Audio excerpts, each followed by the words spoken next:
Hi, I'm Professor Angela Rasmussen from the Department of Electrical and Computer Engineering at the University of Utah. And again, I'm going to go over another example for BJT DC analysis for saturation mode.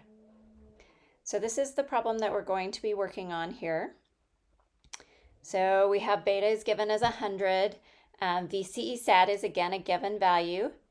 And we're going to ignore our O. And so the capacitor is going to block any of the DC signal from that input. And so we are only going to look at the AC portion if we wanted to learn about the gain. But here we're trying to do, again, DC analysis. And again, assume saturation mode. So in this case, we want to find beta forced first to verify that it is in the saturation region. So we're going to take a loop from the base to emitter. And so while doing this, I'm going to have a plus here, a minus. This is my IB, and then this goes to ground, so this would be a plus here. So I have, again, my loop here is going to be plus 5 minus IB times 1K. And I forgot to write the minus 0.7 in there, so then a minus 0.7 and a plus 5 equals 0, and I can solve for IB. So IB is going to be 10 minus 0.7 over 1K to give me a value of 9.3 milli. And this will be, again, we're assuming saturation conditions here.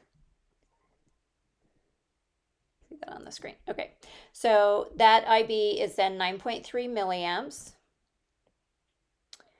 And we want to get the saturation value for IC. So to do that, we are going to take a loop from the collector side.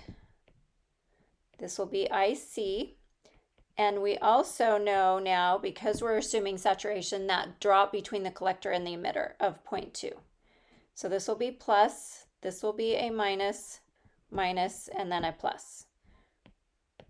So that loop will be plus 5 minus IC times 10K minus 0.2 plus 5 equals 0.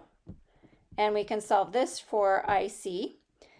5 plus 5 becomes 10 minus 0.2 is 9.8 over 10K to give me a value of 0.98 milliamps.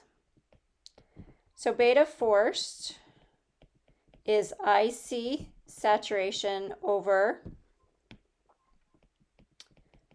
IB saturation, which in this case is 9.3 milli divided by the other way around, 0.98 milli over 9.3 milli to give a value of 0.1, which is way less than 100. So therefore we are in the saturation region. So that is a proof. If you end up solving this and you're like, oh, these end up actually being really close to 100, you'll want to assume active mode conditions, solve it, and see if it meets the conditions for active mode instead. All right, the other thing that we wanted to do here is sorry about that notification. The other thing we want to do here is, say we designed this for an amplifier. It's actually not working in active mode, but we want it to work in active mode. What could we alter in this? And in particular, RC is going to be a variable that's much easier for us to control. So what can we change RC to make this into the active mode? So when we do the active mode, we're going to know that 0.7 volt drop is still between VBE, and we're going to take again that loop through the base to emitter, and so that is going to yield the same exact value for IB. So that IB sat is actually going to be the same value as it is for the active value. What changes is your IC.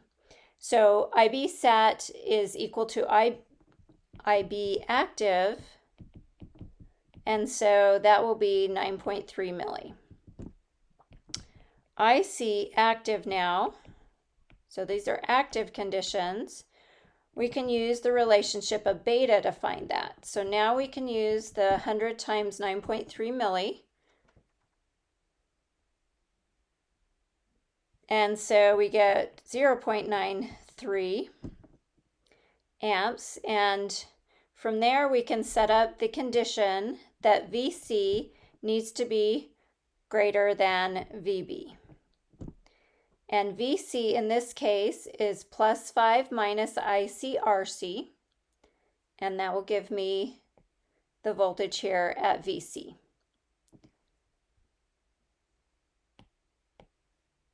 So 5 minus IC active, which is 0.93, times our RC, which is the variable we are trying to change. And then we can say here that VB is going to be minus 5 plus 0.7 to be a value of minus 4.3. So using that, we have minus 4.3, and RC we can take over to the other side to give us minus 0.93. RC becomes a plus on this side, and then I can take the minus 4.3 over to become a plus 4.3, plus 5, so I get 9.3 over 0.93 is greater than your RC, and so that value is 10 ohms.